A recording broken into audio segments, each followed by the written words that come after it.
sur le salon des libres auteurs qui aura lieu le 16 mars prochain pour l'interview de Cédric Leroux qui sera un de nos auteurs présents. Là on est sur son stand et on va se rendre dans la petite salle d'enregistrement pour démarrer l'interview. Je t'invite à nous suivre, Cédric. Ouais. Sur la map. Ouais, soit tu fais follow, soit tu y vas avec les flèches de direction. Ouais, non, je vais y aller.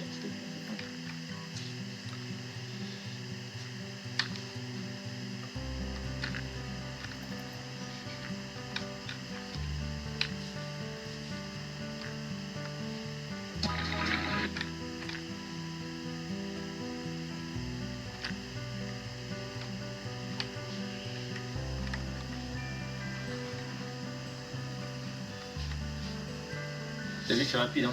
Exactement, t'as été plus vite que moi, tant mieux, tant mieux.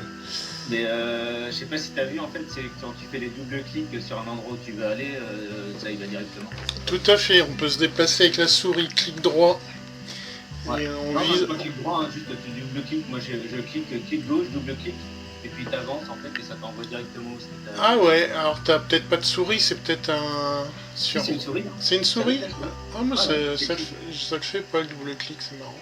Tu cliques gauche, en fait, tu double-cliques gauche à l'endroit où est-ce que tu veux aller, ça va t'envoyer directement. Eh ben, Du coup, t'as pas besoin de te déplacer.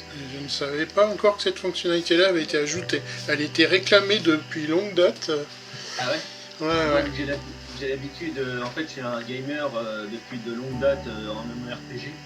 Du coup, forcément, moi, dès qu'il y a des trucs comme ça de déplacement de machin, je teste tout. Ah bah si ça t'intéresse, je suis en train de faire une cité médiévale fantastique pour Donjons et Dragons. Cool. Elle est énorme là, dans Gazerton et je vais commencer à faire des parties en ligne. Ah, je te ferai visiter, je te donnerai le lien. Mais revenons à notre sujet, c'est-à-dire toi et ton écriture. On va commencer par une question très, très générale, mais qui va permettre de te découvrir. C'est pourquoi tu écris? Ah, bonne question. Alors, j'écris par l'entremise de beaucoup de choses qui se sont passées dans ma vie. J'ai commencé déjà en fait à faire beaucoup d'accompagnement au niveau émotionnel, structurel et une partie spirituelle, puisque finalement en fait j'ai baigné dans une forme d'apprentissage de la vie, si on peut dire comme ça entre guillemets.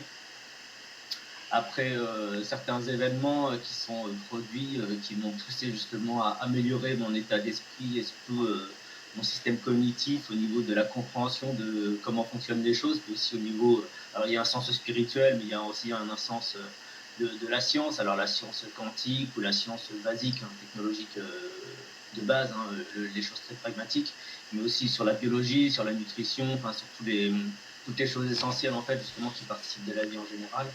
Et donc j'ai accompagné beaucoup de personnes au niveau, on va dire, du recadrage de l'aspect de soi-même avec soi-même, mais aussi du relationnel avec l'environnement, avec les autres. Hein. Et petit à petit, en fait, je faisais des chronologies en fait sur des sites, alors des sites divers et variés.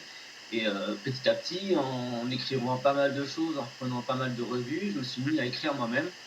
Et au fil des écritures, c'était vraiment beaucoup de choses justement que je publiais. Je me suis rendu compte que je pouvais faire un manuscrit avec tout ce que j'avais dans les mains. Et à un moment donné, bah voilà, c'est un peu la vie qui m'a lancé à me pousser à réaliser le premier ouvrage que j'ai fait là. Bah, c'est celui que tu avais mis l'image en fait, celui-ci. C'est un ouvrage. Donc là, j'étais en tant qu'essayiste. Hein. Donc c'est un essai de la philosophie. Justement, où je parle de la biologie, je parle vraiment un petit peu de tous les rapports de la science, mais surtout d'un point de vue énergie. Donc, je traite en fait de ce que représente l'amour, comme nous en fait on le connaît dans nos relations, mais aussi dans sa dimension plus subtile. Et voilà, ça engage un champ des consciences beaucoup plus différent de ce qu'on pourrait apprécier de nos vies et de ce qu'on en pense en fait en général. Quoi. Quand tu parlais d'accompagnement, c'était professionnel ou c'était dans un cadre bénévole? Totalement. Alors en fait, au départ, en fait, c'est des personnes qui sont venues à moi et vu que j'étais dans une forme d'accueil, on va dire, de leur état d'esprit, de leur état d'être. Alors forcément, il y a une grande part d'empathie dans tout ça. Euh, je me confondais pas vraiment dans les personnes, mais je comprenais en fait leur situation de vie et leurs problématiques au niveau émotif, au niveau sensoriel de leurs sentiments. Et du coup, je sentais le besoin d'être présent pour ces personnes. Et je sentais qu'elles avaient besoin, en fait, c'est un petit peu comme un psychologue ou un psychiatre qui va être dans l'écoute de l'autre, mais qui ne va pas forcément agir de ce. Le psychologue, le psychiatre, il ne parle pas de lui, de ce qu'il fait dans sa vie, comment il a vécu, ce qu'il a vécu et tout ça. Voilà, il fait que écouter la personne. Que moi, la différence, c'est que il y a un partage avec la personne et je lui exprime des parts importantes de ma vie qui lui font comprendre en fait que je peux vraiment comprendre quoi en fait, qu'est-ce qui se passe dans sa vie et qu'est-ce que cela a comme influence en fait dans son état d'esprit et dans ses émotions surtout. Donc voilà, c'est vraiment un rapport de familiarité avec la personne. Et petit à petit, donc j'ai fait ça pendant une bonne dizaine d'années. Et puis au bout d'un moment, on m'a dit, en fait, les gens j'avais devant moi, avec qui je partageais ces choses-là, ils me demandaient si j'étais professionnel. Je leur disais, non, non, je fais juste ça. Enfin voilà, je vous écoute parce que voilà. Donc forcément, je donnais énormément de mon temps pour ces personnes-là. Sans chercher rémunération de quoi que ce soit, parce que c'était pas le but, quoi. Et les gens, donc, ils me demandaient si je faisais ça professionnellement, et finalement, on m'a dit, vas-y, lance-toi, fais ça, quoi, parce que t'es vraiment bon dans ce que tu fais. Tu parlais de chronologie tout à l'heure, c'est des chroniques plutôt, non? C'est des chronologies. Non, non, non, non, oui, c'est des chroniques, mais il y a justement une forme de chronologie qui était dedans, parce que je faisais l'observation des périodes de la vie.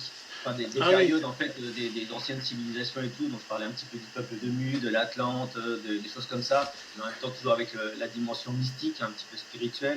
Donc, voilà, je faisais. sur des blogs ou sur un blog ou Ouais, sur des forums? oh, c'était sur un site, c'était sur deux sites en fait sur lesquels je faisais ça. Mais par D'accord, contre, je donc tirais les noms parce qu'en fait, il y en a un, il est un petit peu spécifique, et puis le second, en fait, il m'a jeté parce qu'à un moment donné, j'ai fait un article qui a pas convenu, il m'a dégagé, en fait, voilà, j'étais plus chroniqueur en fait sur le truc, et je ne savais pas pourquoi, et j'ai jamais eu en fait l'information de savoir du pourquoi et du comment. d'accord. C'est, Tu nous as montré c'est, ton premier livre, tu en es oui, où au niveau de l'écriture? du premier Tu as livre. publié combien de livres? Alors celui-ci, celui donc c'est l'époque, enfin j'allais dire le nom de l'autre. Là c'est les Jeux de l'amour, en fait le titre c'est les Jeux de l'amour et sa suprématie révélée. Donc justement ça traite, hein, c'est comme je disais tout à l'heure, ça traite de l'amour en tant qu'énergie. Donc c'est pour ça que je parle de suprématie révélée, c'est parce que c'est vraiment l'amour qui dirige nos vies, et c'est lui vraiment qui nous met dans des circonstances un petit peu atteignantes, certaines fois ou des circonstances où c'est magnifique. Il y a des gens qui vivent des relations merveilleuses. Donc ça, c'est le titre générique. En fait, le titre réel, en fait, c'est Oni 96 Armo. Donc là, ça fait un 9, un 6 et harmonie. Donc là, il y a le Tao. Il y a un H qui représente le H de l'harmonie, parce qu'en fait, Oni, Armo, c'est l'harmonie, mais inversée. Et le 96, ça a une symbolique aussi. Et au milieu des deux, en fait, il y a le Tao, il y a le symbole du Tao, comme j'ai dit. Voilà, là, le personnage, en fait, c'est un personnage qui est androgyne. Il n'y a pas du tout de sexualité, il n'y a pas de sexe. Et voilà, on dit qu'il est enraciné, donc il faut rester enraciné. En même temps, il s'élève en conscience. Donc là, c'est le papillon qui sort de la chrysalide, le corps qui représente le corps de chrysalide, en fait. Donc voilà, on a vraiment dans une dimension spirituelle, claire et nette. Mais en même temps, moi, j'ai développé cet ouvrage-là sur la compréhension très pragmatique. Donc, je parle vraiment de rapports très basiques en fait de la vie courante. Et petit à petit, je parle de la biologie, je parle des choses un petit peu plus concrètes. Je commence à rentrer un peu dans la science, mais toujours en restant assez. Faut que ce soit, pour moi, il fallait que ce soit accessible à tous et que n'importe qui en fait puisse lire cet ouvrage et en comprenne l'essence d'une certaine manière. Donc Donc tu voilà, t'adresses à tout type de lecteur. oui, oui, tout type de. Là, en fait, ça s'adresse vraiment à tout type de lecteurs. Et il m'arrive certaines fois dans des salons divers et variés de tomber sur des personnes qui sont très pragmatiques, qui ne veulent pas du tout toutes les notions spirituelles, divinité, machin, ou religion, tout ça. Alors moi, je ne parle pas de religion, je précise toujours, je suis totalement à religion. Je ne fais pas partie d'une secte, je ne fais partie d'aucune infrastructure. Et, euh, et du coup, ces gens-là, en fait, ils ont toujours un petit retrait, mais vu ma façon en fait de développer les choses et de leur faire comprendre que chaque chose est intéressante à observer, il y en a certaines personnes me prennent le livre parce que voilà, j'ai suscité une certaine interrogation, la volonté de quand même aller découvrir quelque chose qu'ils ne connaissent pas et qu'ils ont senti d'une certaine façon que voilà, ça allait leur servir. Voilà, ça On le pas trouve où forcément. ton livre en dehors des salons où tu te rends? Alors en dehors des salons, bah, il est sur Amazon. Alors bon, je suis désolé pour ceux qui n'aiment pas Amazon, hein. Il est sur Amazon et sinon, moi j'ai un site personnel sur lequel, bah, qui est sur le stand en fait, et sur lequel on peut me contacter et moi j'envoie directement un ouvrage qui est dédicacé. Et moi je préfère ce mode-là, ce mode opératoire-là, dans le sens où déjà je fais une dédicace, mais en plus de ça, pour la personne, ça lui coûte largement moins cher que si elle achetait quelque chose sur Internet, hein, voilà. D'accord. J'envoie directement au point relais et ça coûte moins cher que de prendre un truc sur Internet. Donc voilà, il y a ce support-là, donc forcément Amazon, il y a aussi la Fnac, et puis bon, sur la Fnac, c'est le Kobo, comme les gens ne connaissent pas vraiment, mais c'est le Kobo. Donc on peut aller sur Rakuten, on peut trouver sur Rakuten, c'est le même principe, c'est le même système que la Fnac, enfin, c'est une filiale de la Fnac. Il Et existe sinon, aussi en numérique ou il existe qu'en version oui, papier? il existe aussi en numérique aussi. En fait, tous mes livres, je fais en sorte de les avoir en e-book parce que je sais qu'il y a des personnes qui apprécient énormément le e-book et pas être embêtées à avoir tout un tas de livres dans leur sac. Donc oui, je l'ai fait en e-book aussi et je voulais le mettre disponible aussi sur ce qu'on appelle, enfin c'est un support, il y a beaucoup de supports aujourd'hui qui aident les auteurs d'une certaine manière. Ça s'appelle The Book Edition. Alors leurs livres sont très beaux à l'impression et après c'est le même Ah, fonctionnalité pour de vente. Par contre, il peut y avoir sur Internet, mais en même temps, ce qui est pratique, la praticité dans tout ça, c'est que tous les pays francophones peuvent commander sur ce support-là, hein. Ce qui fait qu'en fait, n'importe quelle personne, même une personne aux États-Unis, peut commander le livre en fait sur ce support et elle ouais, l'aura ouais, en moi ligne. j'ai été d'abord édité aussi chez eux, puis Ouais, après sur Amazon. Donc je connais, ils sont pas loin de chez moi, ils sont ouais, voilà. dans la Après, banlieue il y a aussi, lilloise, ouais. Ouais. ouais, il y a aussi Cool Libri aussi qui est pas mal, mais en fait pour les auteurs c'est vachement plus cher. Le support est très très bien, c'est très très bien fourni. Encore une fois, c'est un éditeur. Enfin, c'est pas un éditeur, c'est pas une maison d'édition. Voilà, c'est un éditeur de livres. Et c'est très propre parce qu'ils font comme travail, mais ça coûte très très cher pour les auteurs, quoi, quand ils veulent acheter des livres. Ça coûte. Tu peux présenter une ou deux thématiques de tes livres? Bien sûr. Alors ça c'est le premier que j'ai présenté. Je pourrais présenter les autres après, hein. Mais je vais déjà rester sur celui-là pour l'instant. Donc il y a une thématique. Donc moi j'ai fait. Donc c'est un essai, hein. Donc un essai c'est un ouvrage. C'est pas la littérature à proprement parler comme romancé, quoi. C'est vraiment du basique, du simple. C'est un petit peu comme si on allait faire une étude de quelque chose, quoi. Hmm. Donc là, par contre, je vais prendre un peu mes lunettes. Donc là, il y a une table des matières, hein, comme tous les ouvrages types de ce sens-là. Donc dans le premier chapitre, en fait, je parle des relations d'amour que nous pouvons avoir de manière basique en fait les uns avec les autres. Donc je parle voilà, de la relation avec le père, avec les frères et sœurs, avec la mère, avec la famille externe, donc les personnes qui font partie de la famille mais qu'on ne voit pas souvent, ou des personnes qui sont des amis très proches de la famille. Voilà, je parle de l'amour matérialiste, hein, voilà.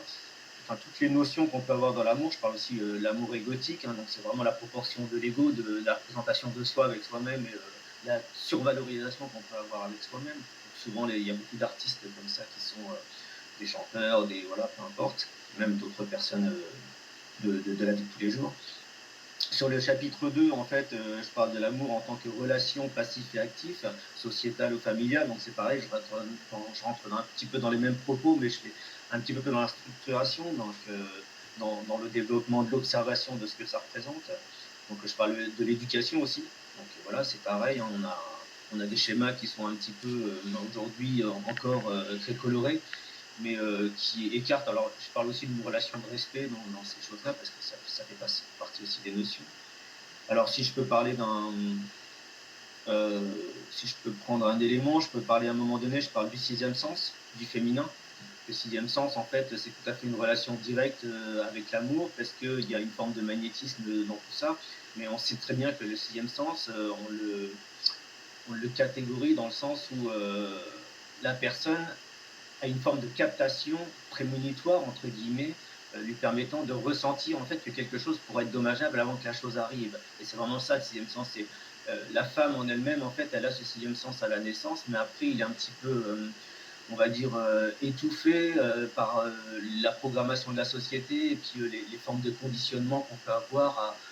Voilà, on parle on parle souvent en fait de toxicité de la vie, des sociétés, de la pollution généralement, que ce soit énergétique, que ce soit tout en fait, et ça empêche vraiment le corps de pouvoir fonctionner à, à sa juste mesure. Donc voilà, donc Tu fais un autant lien entre la télépathie et le sixième sens ou pas du tout? oui, alors oui, je fais un lien entre la télépathie et le sixième sens, dans le sens où le sixième sens, c'est vraiment, moi, c'est ce que j'appelle l'instinct du cœur. En fait, c'est vraiment la prémonition du cœur, et c'est le cœur qui, il y a cette valeur de, pas de protectionnisme, mais surtout de sauvegarde en fait de l'être, et de vouloir espérer que l'autre ne soit pas dans le dommage de la vie. Voilà, que ce soit soi-même ou l'autre, hein, parce que ce soit les enfants ou les parents ou n'importe quoi, ou même des amis. Et puis même quand on est dans un système empathique, alors la télépathie et l'empathie, c'est assez connexe dans l'histoire, parce que la télépathie, c'est vraiment une chose qui est cérébrale en fait. C'est vraiment avec, ça marche avec les glandes endocriniennes qui est dans le cerveau, donc entre autres l'hypophyse, mais aussi voilà, il y en a d'autres qui sont dans le cerveau qui fonctionnent avec, mais surtout l'hypophyse fonctionne énormément sur la télépathie. Et la télépathie, c'est on va envoyer une information de connexion avec quelqu'un d'autre qui va faire un lien justement de communication. Et l'instinct du cœur, c'est pareil, en fait, on envoie, il y a une onde en fait électromagnétique sensible qui est envoyée, qui est projetée de nous, et qui est une forme de communication où qu'on donne une information à l'autre. Alors après, c'est à l'autre comment est-ce qu'il va le recevoir. Est-ce qu'il est totalement, comment dire, est-ce que sa forme de communication est totalement oblitérée et il ne recevra rien, ou alors ça lui faire une petite étincelle, mais il ne va pas en prendre vraiment résolution dans sa conscience. Soit il va capter le truc et ça va lui mettre une retenue sur ce qui va se passer. Est-ce qu'il va aller à l'agir ou non agir? Souvent, en fait, on a souvent tendance à aller à l'agir quand même. Et quand ça s'est passé, on se dit, bah oui, bah, je le savais. Bah oui, mais si tu le savais, il fallait pas le faire. Voilà. On savait que ça D'accord. ferait un choc. En fait. Voilà, et ça, en fait, on dit souvent que c'est le sixième sens, c'est quelque chose de féminin, que c'est la femme qui a le sixième sens, mais l'homme peut le développer aussi à l'intérieur de lui. Là, c'est justement avec l'empathie, en fait, ça se travaille énormément pour ce développement en fait du sixième sens à l'intérieur de l'être. D'accord. On peut voir tes autres livres avant de Oui, clôturer? bien sûr. Alors, donc celui-ci, c'est le tome 1 que j'ai sorti en octobre 2022. Donc, c'est les portes cristallines au-delà des monts. Donc, voilà, comme on peut entendre dans le titre, on comprend tout de suite qu'on parle de porte. Donc, on parle de porte et de portail. Toujours un Alors, au-delà essai? des monts, C'est pas un roman, c'est toujours un essai? oui. Alors, non, là, c'est un roman, là, par contre, Ah, j'allais te d'accord. le dire. Donc, là, c'est un roman de science-fiction réalisme. Alors, je dis réalisme dans le sens où on dit souvent que la fiction rejoint de très rapidement la réalité. Et donc, c'est pour ça que j'ai voulu le mentionner de la sorte. Et moi, j'ai voulu faire en sorte de mettre en forme quelque chose de différent de tout ce qui a été fait jusqu'ici.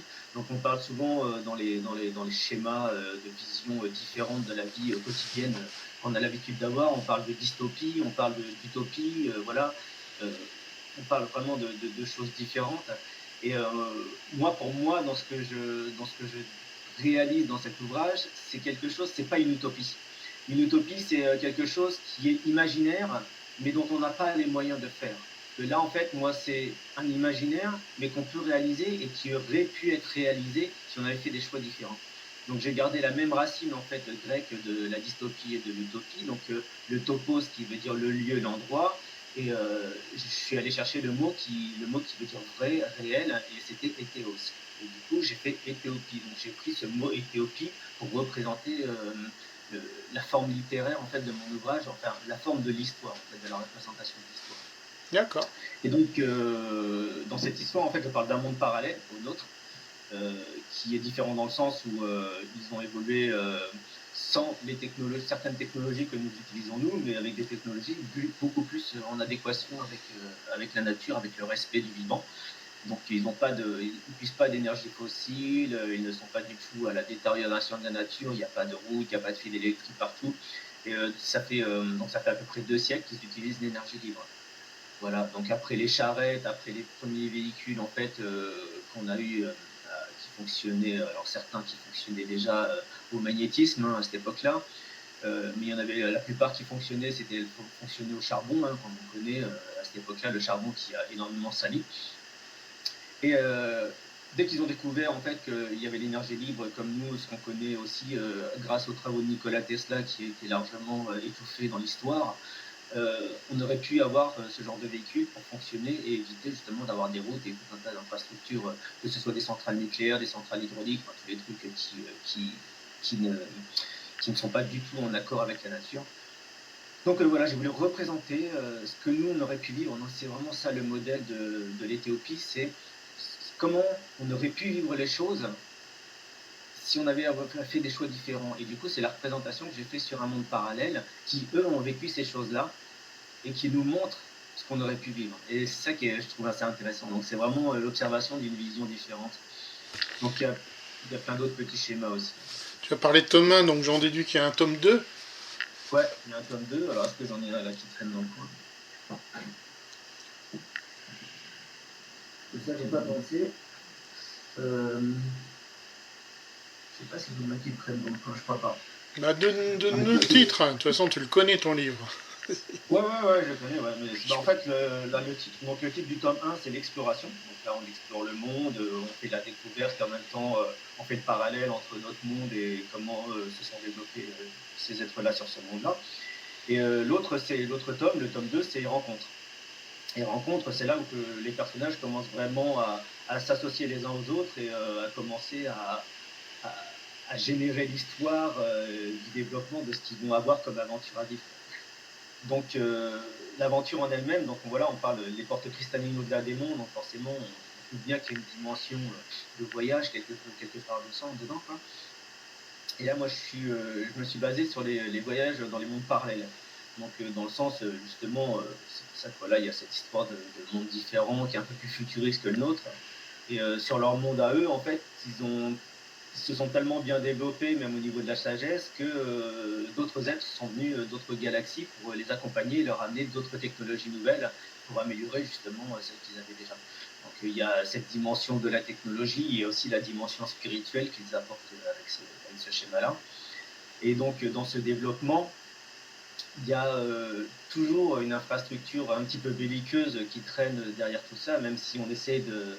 C'est un petit peu comme comme un charlatan qui va vous miroiter tout un tas de choses embellissantes de gratification personnelle, gratification de l'ego, qui finalement derrière, en fait, qui va pas forcément faire un travail très onéreux pour vous et qui va plutôt vous dégrader que vous aider et vous piquer votre argent. Donc voilà, il y a toujours cette petite dimension un petit peu belliqueuse de manipulation mentale que j'ai voulu garder. Et donc dans ce développement, il découvre ce portail, donc cette porte cristalline. Il découvre cette porte cristalline dans un vieux manoir abandonné qui est dit être hanté. Et petit à petit, au fil de leur découverte et de leur pérégrination, de leur voyage et de leur compréhension des choses, ils se rendent compte qu'ils peuvent voyager à travers ce portail, mais pas de manière physique, car c'est un portail qui est fait de pierre, en fait, de pierre en cristal. C'est pour ça que c'est les portes cristallines.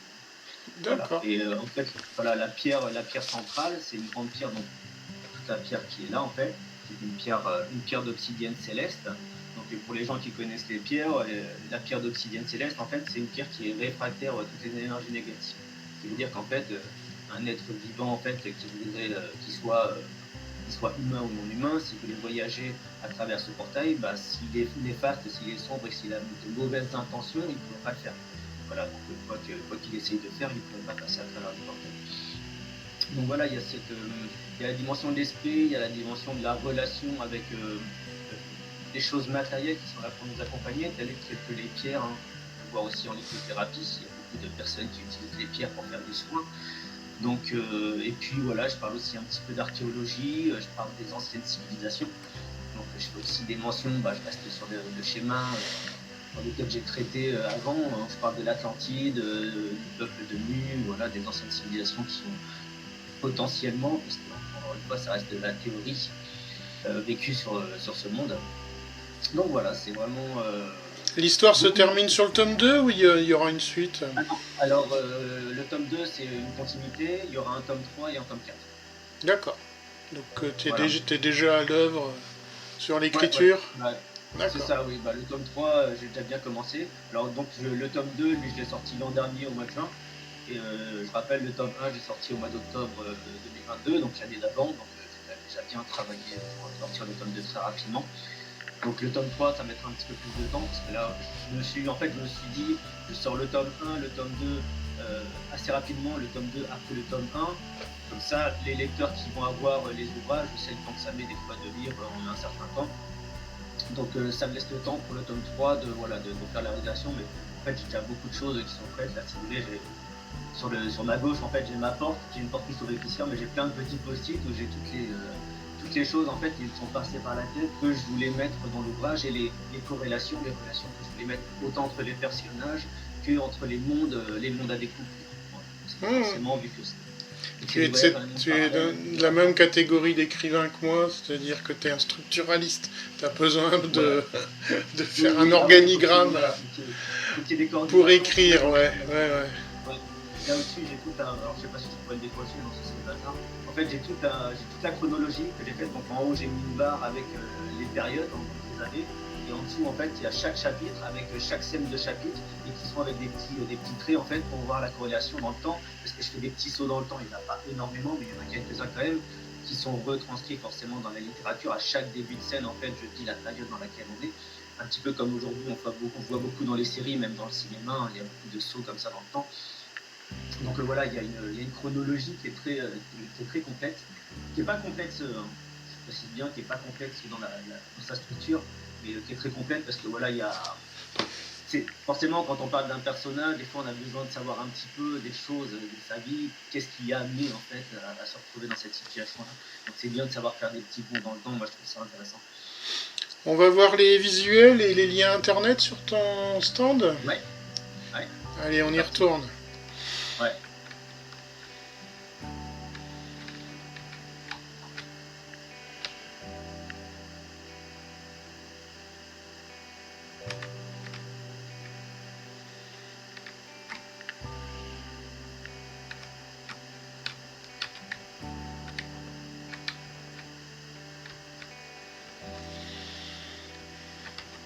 Je fais un tour rapide sur les chiffres, je reviens. Parce que quand on est. Voilà, si on n'est plus sur le stand, on t'entend plus. Je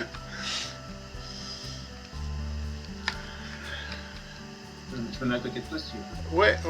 Donc le 2, c'est une vidéo. Ouais, c'est une petite vidéo représentation que j'avais fait C'est pour la représentation pour le site en fait. C'est un petit truc que généralement, pendant une période, je le mettais sur mon stand quand je faisais des salons, mais avec une petite musique. Le 3, c'est Thomas, tome 2. Ouais. Le 4, c'est le lien Amazon. Le 5, c'est un Linktree, c'est un répertoire de liens. Ouais.